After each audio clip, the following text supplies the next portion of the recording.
My father shoved me down the stairs and told me, "Get rid of that child." Here is my story. On September 19th, in our family home on Prospect Avenue in Bethlehem, my father grabbed my shoulders at the top of the staircase. I was holding my 4-month-old daughter, Rosie.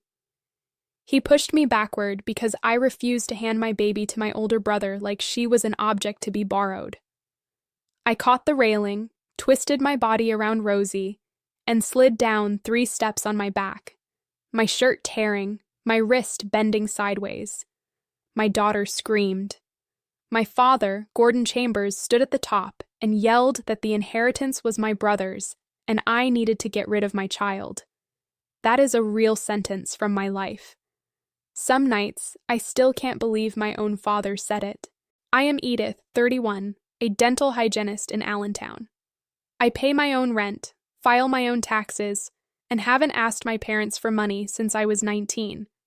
Yet to my family, I was never good enough. One rule defined my childhood. My brother, Keith, could do no wrong, and I could do no right. When he turned 16, my parents bought him a new Jeep. When I turned 16, I got his old bent bicycle. I rode it to my first job. Keith went to Penn State. My parents paid everything. I went to community college and took out loans I'm still repaying. When I asked why, my father said Keith had more potential. For a long time, I believed him. That's what being the invisible child does. My husband, Troy, a diesel mechanic, was the first person who truly saw me. When he met my parents, my mother looked at him like he'd stained her soul. My father shook his hand like he was a nuisance. Troy's sins were not being wealthy and treating me like I mattered. We married at a courthouse. Last May, our daughter Rosie was born. My parents barely acknowledged her. My mother texted, "Congrats." With a period. My father didn't call. Keith sent a single thumbs-up emoji. My grandmother, Nell Chambers, would have cared. She built a real estate portfolio in the Lehigh Valley worth about $1.9 million.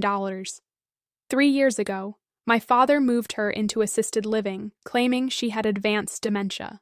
He took control of her properties and accounts. He became her gatekeeper. In mid-August, my father called a family meeting. He revealed a clause in Nell's trust. The grandchild with a minor child would receive the family home and 70% of the estate. Since I had Rosie, I qualified. Keith, childless, did not. My father gave me 2 options: sign temporary custody of Rosie over to Keith, or relinquish my entire inheritance. He wanted me to give my baby to my brother, a man living in my parents' basement who had driven his wife away with gambling debts. My mother said Keith needed this more. That family takes care of family. I looked at her and thought, you have never once taken care of me. Troy said we were leaving, and we left. The harassment began. My mother sent guilt-ridden texts. My father left cold voicemails, giving me until September 19th to decide. Keith begged, saying he'd take good care of Rosie. Then I noticed a new truck in my father's driveway and new kitchen countertops. Where was that money coming from? On August 26th, I got a call from Patrice Okafor, a nurse at Nell's facility. She told me my grandmother did not have advanced dementia. Nell was sharp, running a Scrabble club and a book club. My father had taken her phone, restricted visitors, and told staff her claims of theft were paranoia. Patrice, a mandated reporter, called me. I visited Nell. She held Rosie and cried. She told me the truth. Her original trust split everything 50-50. My father had fired her lawyer and hired one to rewrite it, adding the child clause, betting Keith would have a child first. But Keith's wife left him, and I had Rosie. His plan backfired. Nell also knew the numbers didn't add up. Roughly $5,200 of her monthly rent was missing. Over 3 years, about $187,000 was gone. We had 3 weeks until my father's deadline. Nell and I devised a plan. I contacted her original attorney, Warren Healy. He confirmed the trust had been fraudulently altered. I documented the financial discrepancies. An independent doctor assessed Nell and found her fully competent. Warren filed a complaint with the district attorney on September 15th. On September 19th, Troy and I went to the house with Rosie. My father presented the custody papers. I said no. As I turned to leave, he blocked me at the top of the stairs, grabbed my shoulders, and shoved me. I fell backward, twisting to protect Rosie, sliding down 3 steps, burning my back, injuring my wrist. Rosie screamed. My father yelled down at me to get rid of my child. My mother watched and did nothing. Troy helped me up and sent a text. Moments later, the door opened. Warren Healy, Patrice, and my grandmother Nell walked in. My father's face went white.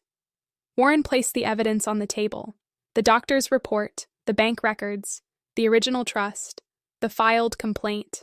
Nell looked at her son and said, "Gordon, I raised you, and I have never been more ashamed." The police came. I filed a report. 4 days later, detectives arrested my father for financial exploitation, theft, assault, and child endangerment. His accounts were frozen. He spent 11 days in jail before making bail. Investigators found my mother had received $34,000 of the stolen money. She was arrested and took a plea deal. My father pleaded guilty and was sentenced to 3 to 6 years in prison. His lawyer was disbarred. Nell required Keith to complete addiction treatment before receiving his inheritance. Nell moved to a better facility, regained control of her life, and sees Rosie every week. Troy and I used my inheritance for a down payment on our own home. Now, we keep a jar on the counter, filling it with notes about small, good things each week, because the small things are the big things. Sometimes the daughter they overlook is the one who saves the family.